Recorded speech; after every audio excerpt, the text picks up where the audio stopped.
وہ کھاتا ہے۔ پھر فرمانے لگے کہ یہ دنیا جو اس کا شارب ہے، اس کا پینے والا، اس کو صحت نہیں دیتی۔ دنیا ایک ایسی شراب ہے، ایک ایسا مشروب ہے جو اس کو پیے اس کو صحت نہیں دیتی، اور جو اس کا ساتھی بنے اس سے وفا نہیں کرتی۔ کتنے تخت پر آئے، انجام بھول گئے، تخت انہیں چھوڑ گئے، وہ تختوں کو چھوڑ گئے۔ کتنے محلات آباد تھے، آج وہ محلات کھنڈرات میں بدل گئے۔ کتنی آبادیاں کھنڈر بن چکی۔ ارے اپنا زمانہ یاد کرو، آج اس ملک پاکستان پر اللہ کی ناراضگی کے کتنے اثرات ہیں۔ کہیں پانی بند ہے، کہیں بجلی کم ہے، کہیں روزگار کم ہے، کہیں آٹا کم ہے، کہیں مہنگائی زیادہ ہے، جان کی حفاظت نہیں، مال کی حفاظت نہیں، عزت و آبرو کی حفاظت نہیں، بم ہے، کلنگ ہے، گولی ہے، ہر طرف ایک قیامت بپا ہے۔ اے پاکستانیان، اے اہل اسلام، اے اہل سرزمین پاکستان، کبھی آپ روئے؟ اپنی گردنیں جھانک کر دلوں کو دیکھا؟ کبھی مراقبہ کر کے اپنے مولا سے دل کا تعلق جوڑ کر پوچھا کہ مولا یہ سب کچھ کیوں ہے؟ پورا عالم اسلام غلامی کی زنجیر میں جکڑا ہوا، تباہی اور بربادی۔ کبھی اہل اسلام نے سوچا کہ ہم پر کیا بیت رہا ہے امت مصطفیٰ پر؟ نہیں سوچا۔ سوچتے تو روتے، تائب ہوتے، اپنا قبلہ بدلتے، رخ بدلتے۔ بات یہ ہے کہ جو لوگ رب کے دوست نہیں ہیں، ایمان پر نہیں، اللہ ان کے ساتھ بھی ناانصافی نہیں کرتا۔ ان کی اچھی بری کاوشوں کا اجر سب اسی دنیا میں دے دیتا ہے۔ اور جو رب کے دوست ہے، اس نے اپنے دوستوں کے لیے اس دنیا سے کروڑ درجے بہتر حسن آخرت کا آرام سنبھال کے رکھا ہے۔ جو رب کا دوست ہو کر اس سے بے وفائی کرے، اس پر دنیا تنگ ہو جاتی ہے، اور آخرت تو اس نے پہلے ہی تنگ کر لی تھی۔ تو آپ نے فرمایا، اس دنیا کے نشے میں دھوتنے والوں، یہ اپنے ساتھی کو وفا نہیں کرتی اور پینے والے کو شفا نہیں دیتی۔ اور پھر آپ نے فرمایا، دنیا منیت الاشقیاء، دنیا بدبختوں کی آرزو ہے، بدبختوں کی تمنا ہے۔ اور امام جعفر صادق علیہ السلام فرماتے ہیں کہ اللہ تعالیٰ نے حضرت عیسیٰ علیہ السلام کی طرف وحی فرمائی۔ سیدنا امام جعفر صادق فرماتے حضرت عیسیٰ علیہ السلام کی طرف وحی فرمائی۔ حضرت عیسیٰ علیہ السلام نے پوچھا، مولا تیری بارگاہ میں کیا تحفہ بھیجوں جو تجھے سب سے زیادہ پسند ہو؟ کیا تحفہ بھیجوں؟ اللہ پاک نے فرمایا، یا عیسیٰ حب لی من عینیک الدموع ومن قلبک الخشوع وکحل عینیک بمیل الحزن۔ فرمایا، عیسیٰ اگر میری طرف تحفہ بھیجنا ہے تو اپنی آنکھوں کے آنسوؤں کا تحفہ بھیج۔ میرے پاس سب کچھ ہے، آنسو نہیں۔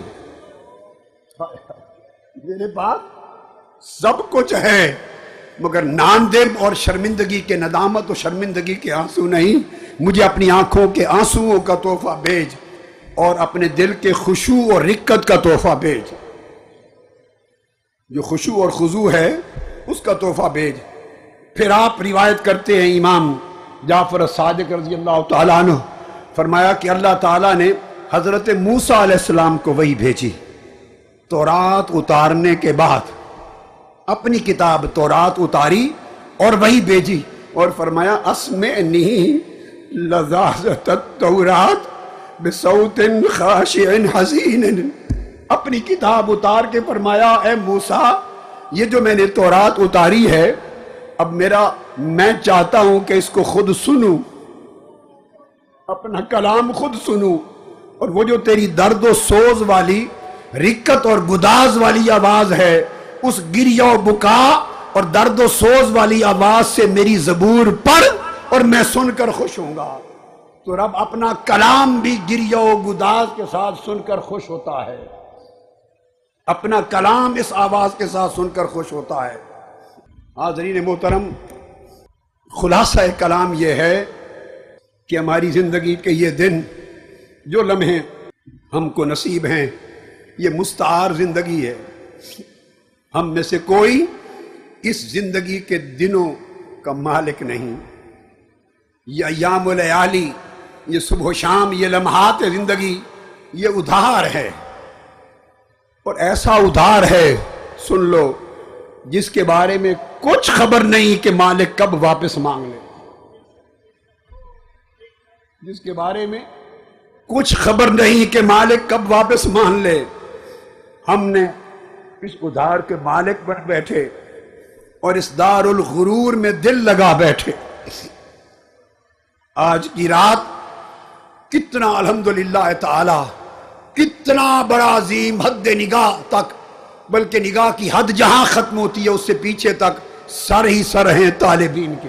دیکھیے ذرا آ کر دیکھیے ادھر، اللہ کے بندوں کا نظارہ کیجئے، اوپر چڑھ کے کوئی حد دکھائی نہیں دیتی، اور اس طرح ہزارہ خواتین جو معتکف ہیں وہ دیوار کے پیچھے ہیں، انہیں باہر گراؤنڈ میں آنے کی اجازت نہ تھی، اور ہزارہ معتکف مسنون انہیں مسجد کی چار دیواری سے باہر نکلنے کی اجازت نہ تھی، وہ ادھر ہیں۔ یہ آپ کو جو ہزاروں لاکھوں لوگ نظر آ رہے ہیں، یہ وہ طالبان حق ہیں جو نہ ادھر معتکف تھے نہ ادھر معتکف، یہ سب، یہ وہ جو ان سے اضافتاً آج کی رات آئے۔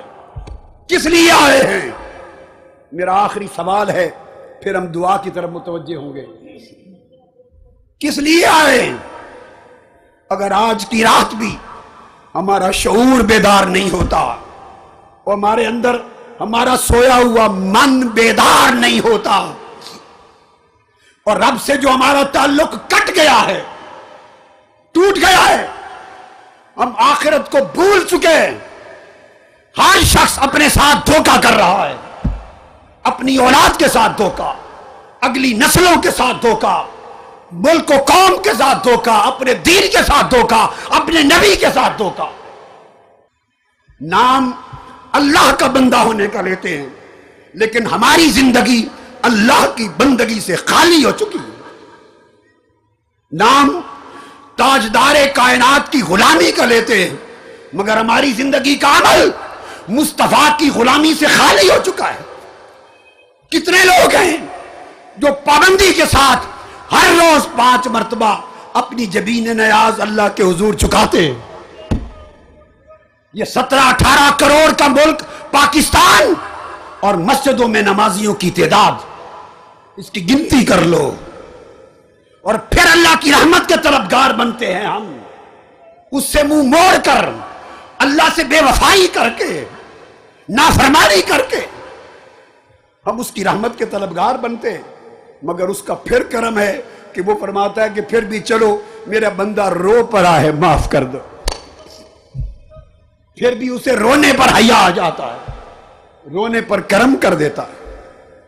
کتنے ہیں جو آقا کی غلامی کا، امتی ہونے کا دم بھرتے ہیں، اور ہماری زندگی میں اتباع سنت محمدی ہے، اسوہ و سیرت محمدی کی جھلک ہے۔ کتنوں کی زندگی تاجدار کائنات کی سیرت و سنت کے مطابق بسر ہو رہی ہے۔ کتنے گھرانے، کتنے ماں باپ ہیں، کتنے اس قوم کے بیٹے بیٹیاں ہیں جنہوں نے مصطفیٰ کو اپنا آئیڈیل بنا رکھا ہے۔ کتنی بیٹیاں ہیں جنہوں نے سیدہ کائنات فاطمہ الزہرا کو آئیڈیل بنا رکھا ہے۔ ہمارے آئیڈیل کچھ اور، ہماری دوستیاں کسی اور جگہ، رجحان کسی اور جگہ، لالچ کسی اور شے کا، طلب اور چاہت کسی اور شے کی، نام خدا و مصطفیٰ کا۔ دل پتھروں سے سخت ہیں، آنکھوں کے چشمے سوکھ گئے ہیں، ہمارے تعلق ٹوٹ گئے ہیں۔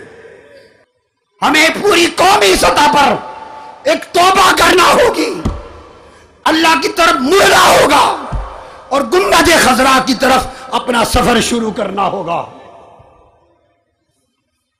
تحریک منہاج القرآن، میں نے زندگی اس تحریک کو، اس قوم کو، آقا کی امت کے جوانوں کو دے دی۔ اور میں آج خدا کو حاضر و ناظر جان کے بنا رہا ہوں، 25 26 27 سال پہلے جس کنال کے گھر میں رہتا تھا، آج میرے بچوں کی شادی ہو گئی، ان کی اولادیں، سارے ملک میں اس گھر کے سوا 1 انچ بھی زمین میں نے نہیں بنائی نا میرے پاس۔ جو کچھ نوکری کی، آقا آپ کی نوکری کی، میرے تاجدار آپ کی نوکری کی، مکین گنبد خضرا آپ کی نوکری کی، صرف اس لیے کہ ان مردہ دلوں میں حضور آپ کی محبت کی زندگی آ جائے۔ اور آج بد عقیدگی کی لہر ہے، بے دینی اور بد عقیدگی کی لہر ہے، مصطفیٰ کی محبت، مصطفیٰ کا ادب، رسول کی تعظیم، رسول کا تعلق جڑ جڑ سے کاٹا جا رہا ہے اور کھینچا جا رہا ہے، اور مسلمانوں کو رسول سے بیگانہ بنایا جا رہا ہے، حضور کے غلاموں کو اپنے آقا سے بیگانہ بنایا جا رہا ہے، اور دنیا اور مال اللہ کے بندوں کو اللہ کا بیگانہ بنا رہی ہے۔ میرا جینا مرنا، میں تو ہمیشہ نہیں رہوں گا، یہ ایک آواز ہے، آپ سنتے ہیں لوگوں، کچھ عرصہ اور رہے گی، کچھ دن اور ہوگی، جب اللہ نے چاہا یہ بھی بند ہو جائے گی۔ میری آرزو یہ ہے کہ میرے جیتے جیتے میری آنکھوں کے سامنے پاکستان کی نسلیں مصطفیٰ کے عاشق بن جائیں۔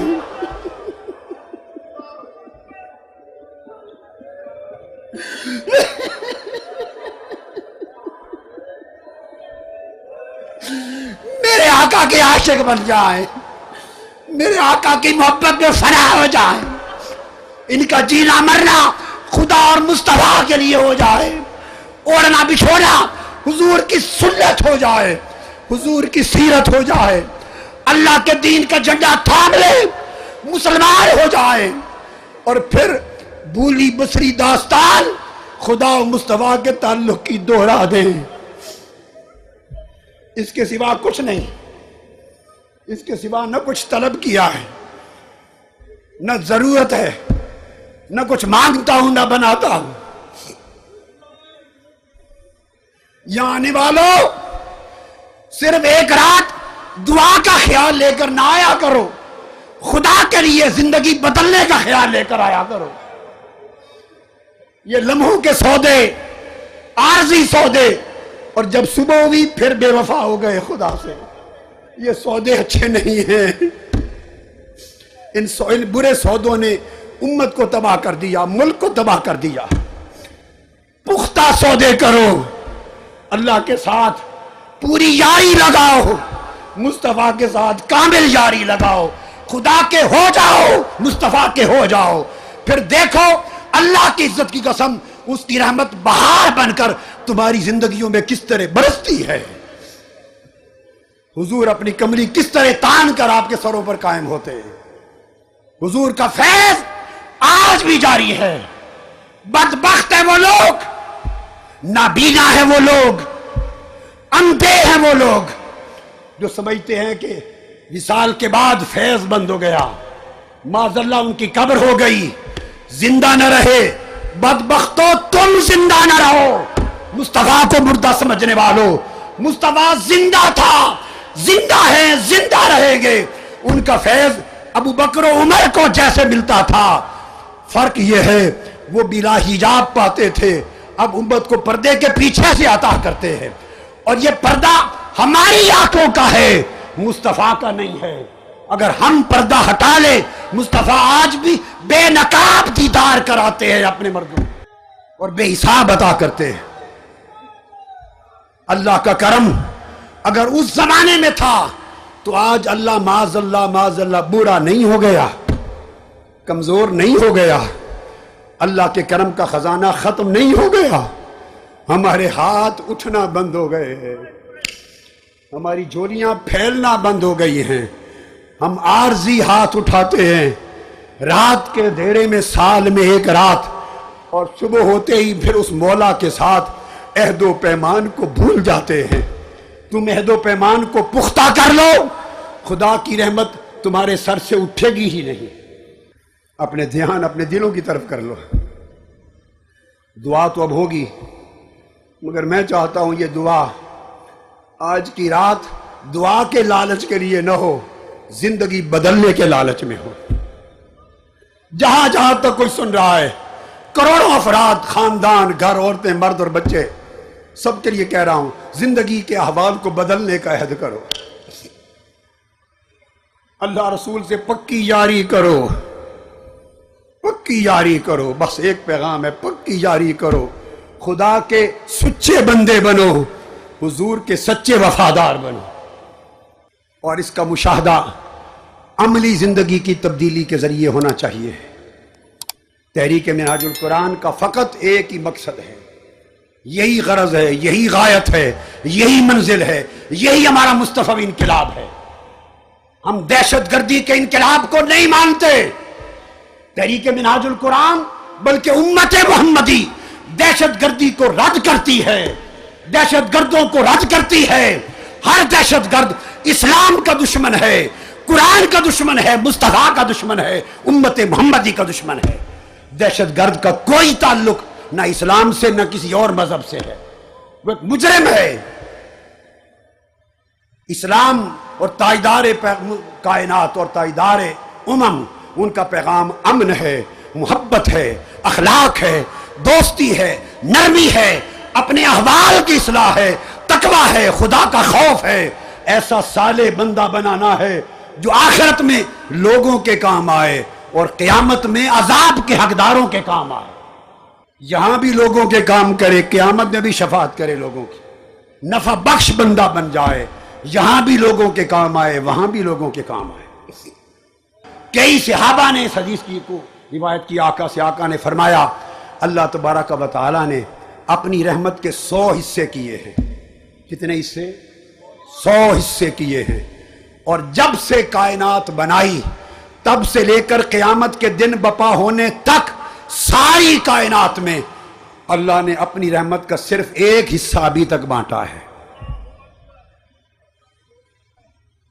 اور یہ بخاری اور مسلم میں متفق علیہ حدیث بھی ہے، صرف ایک حصہ بانٹا ہے، اور 99 حصے اللہ نے قیامت کے دن کے لیے محفوظ کر کے رکھ لیے۔ ایک حصہ ساری کائنات میں اب تک بانٹا ہے، جس سے ماں کی مامتا چلتی ہے، باپ کی شفقت چلتی ہے، بھائی اور بہنوں کی محبت چلتی ہے، دوستوں کی دوستی چلتی ہے، جانوروں کی رحمت چلتی ہے، اور قیامت کے دن کے لیے 99 حصے رحمت کے رکھے ہیں۔ باری تعالیٰ وہ 99 حصے جو رحمت کے سنبھال کے رکھے ہیں، اس کی تقسیم کیسے ہوگی؟ اس کو آقا علیہ السلام نے فرمایا، جسے امام احمد بن حنبل نے روایت کیا، امام طبرانی نے روایت کیا، امام حاکم نے روایت کیا، امام بہقی نے روایت کیا، اسناد جید کے ساتھ، کئی صحابہ سے، کئی طرق اور کئی اسانید کے ساتھ ائمہ نے اس کو روایت کیا۔ وہ 99 حصے رحمت کے جو قیامت کے لیے وَدَّخَرَ 99 جزءً للقیامت لأولیائہ، آقا نے فرمایا کہ اللہ تعالیٰ قیامت کے دن اپنے دوستوں کو، انبیاء اور اولیاء کو، انبیاء بھی اس کے دوست اور غیر انبیاء اولیاء بھی اس کو دوست، ایک حصہ اس نے خود بانٹا، 99 حصے قیامت کے دن شفاعت کرنے کے لیے انبیاء اور اولیاء و صالحین کو دے دے گا۔ ان سے فرمائے گا میرے محبوب بندو، تو نے دنیا کی محبت چھوڑ کر مجھ سے لو لگائی تھی، میں آج 99 حصے رحمت کے تم کو دیتا ہوں، تم جس جس کی شفاعت کرو گے آج اس کی بخشش ہوگی، جس جس کی شفاعت کرو گے بخشش ہوگی، حتیٰ کہ کوئی دوزخ میں اگر جا چکا ہوگا اور تم اس کو پہچانو تو جس کو چاہو نکال کر جنت میں ساتھ لے جاؤ۔ یہ صحیح بخاری کی حدیث بتا رہا ہوں، صحیح مسلم میں ہے، ترمذی میں ہے، نسائی میں ہے، صحیحین کی متفق علیہ حدیث۔ اور اللہ دوزخ کو حکم دے گا، ہے دوزخ کی آگ، میرے ولی آئیں گے اپنے دوستوں اور اپنے ماننے والوں کو شفاعت کر کے جنت میں لے جانے کے لیے، نکالنے کے لیے۔ وہ کچھ عرصہ دوزخ میں پڑے ہیں، جب تک میرے اولیاء نہیں آتے، خبردار تو ان کی پنڈلی سے اوپر نہ جانا، ان کے چہرے نہ جھلس جائیں، کہیں ایسا نہ ہو کہ انہیں پہچاننے میں مشکل پیش آئے۔ اللہ پاک پوچھے گا انبیاء اولیاء سے، جنت میں جاؤ، اللہ کے دوست اور ولی کہیں گے یہ بخاری مسلم کی متفق علیہ حدیث.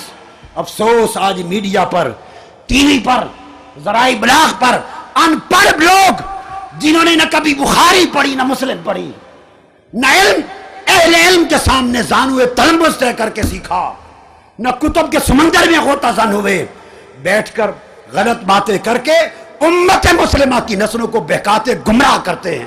سن لو، بخاری مسلم کتاب التوحید کی حدیث متفق علیہ، اس کو جھٹلا کوئی نہیں سکتا، رد کوئی نہیں کر سکتا. انبیاء کی شفاعت تو جو ہوگی سو ہوگی. اولیاء مومنین کہیں گے باری تعالیٰ ہم جنت میں نہیں جاتے، نہیں جاتے. اللہ پاک پوچھے گا، فرمائے گا میرے مومن ولی بندے اس دن مجھے اپنے پیار میں، لاڈ میں اس طرح جھگڑا کریں گے کہ تم دنیا میں حق مانگنے کے لیے کیا جھگڑا کرتے ہو. وہ لاڈ کریں گے اور لاڈ میں کہیں گے ہم جنت میں نہیں جاتے. میں پوچھوں گا کیوں نہیں جاتے؟ وہ کہیں گے ہمارے دوستوں کے دوست لجپال ہوتے ہیں، ہمارے دوست دوزخ میں چلے گئے. انہم کانوا یصلون معنا وکانوا یصومون معنا وکانوا یحجون معنا وکانوا یعملون معنا. یہ ہمارے ساتھ حج کیا کرتے تھے، نماز پڑھتے تھے، راتوں کو اکٹھا جاگتے تھے، اعتکاف کرتے تھے، روزے رکھتے تھے. ان کا ایک تعلق تھا اور نیک عمل میں پورا نہ صحیح کچھ نہ کچھ ہمارے ساتھ دال دلیا کرتے تھے. اب وہ دوزخ میں جا پڑے. ہم اتنے بے وفا نہیں. انہوں نے دنیا میں ہمارا دامن نہیں چھوڑا، دنیا میں ہمارا دامن نہیں چھوڑا. ہم آخرت کے دن انہیں دوزخ میں چھوڑ کے کیسے جنت میں چلے جائیں؟ اللہ پاک فرمائیں گے، بخاری اور مسلم ترمذی صحاح ستہ میں اللہ پاک فرمائیں گے اپنے اولیاء کو ان کو پہچانتے ہو؟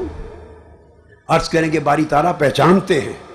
حکم ہوگا جاؤ واخرجوہم من النار من عرفتم، جن کو پہچانتے ہو اپنے ہاتھ سے دوزخ سے نکال کر جنت میں ڈال دو.